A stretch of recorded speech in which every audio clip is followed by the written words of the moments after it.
Shalom kekasih-kekasih Tuhan. Pagi hari ini kembali kita membaca dan merenungkan firman-Nya dengan judul Hidup Tertib Dengannya. Kamis edisi surat 1 Korintus bersama saya Fandi Paendong. 1 Korintus 14 ayat 21 sampai dengan 40. Dalam hukum Taurat ada tertulis, oleh orang-orang yang mempunyai bahasa lain dan oleh mulut orang-orang asing, aku akan berbicara kepada bangsa ini. Namun demikian, mereka tidak akan mendengarkan aku, firman Tuhan. Karena itu, karunia bahasa roh adalah tanda, bukan untuk orang yang beriman, tetapi untuk orang yang tidak beriman. Sedangkan karunia untuk bernubuat adalah tanda, bukan untuk orang yang tidak beriman, tetapi untuk orang yang beriman. Jadi, kalau seluruh jemaat berkumpul bersama-sama dan tiap-tiap orang berkata-kata dengan bahasa roh, lalu masuklah orang-orang luar atau orang-orang yang tidak beriman, tidakkah akan mereka katakan bahwa kamu gila? Tetapi kalau semua bernubuat, lalu masuklah orang yang tidak beriman atau orang baru, ia akan diyakinkan oleh semua dan diselidiki oleh semua. Segala rahasia yang terkandung di dalam hatinya akan menjadi nyata, sehingga ia akan sujud menyembah Allah dan mengaku, sungguh Allah ada di tengah-tengah kamu. Jadi, bagaimana sekarang, saudara-saudara?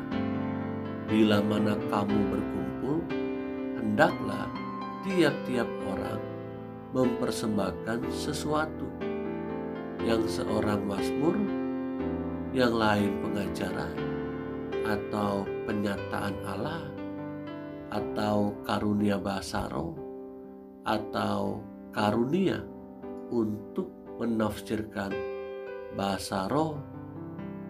Tetapi semuanya itu harus dipergunakan untuk membangun.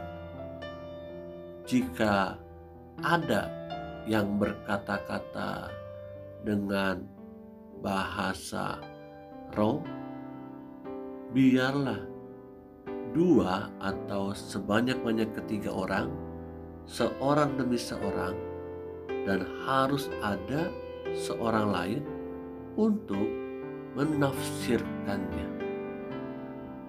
Jika tidak ada orang yang dapat menafsirkannya, hendaklah mereka berdiam diri dalam pertemuan jemaat dan hanya boleh berkata-kata kepada dirinya sendiri dan kepada Allah.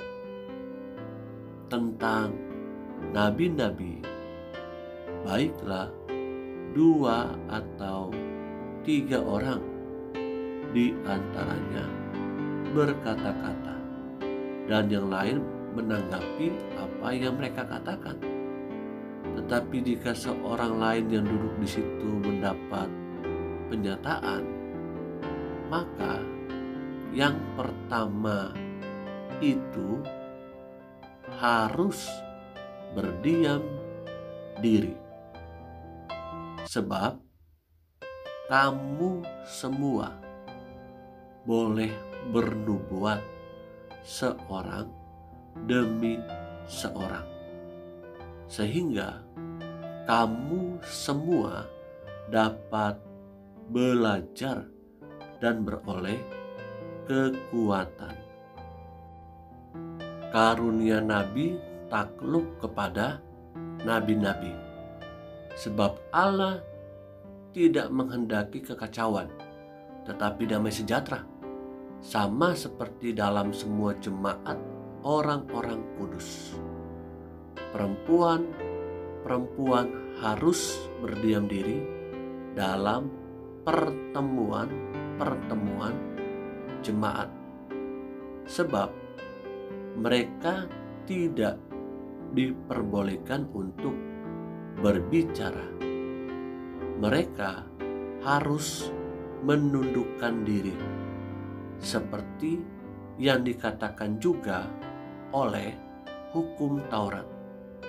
Jika mereka ingin mengetahui sesuatu, baiklah mereka menanyakannya kepada suaminya di rumah, sebab tidak sopan bagi perempuan untuk berbicara dalam pertemuan jemaat.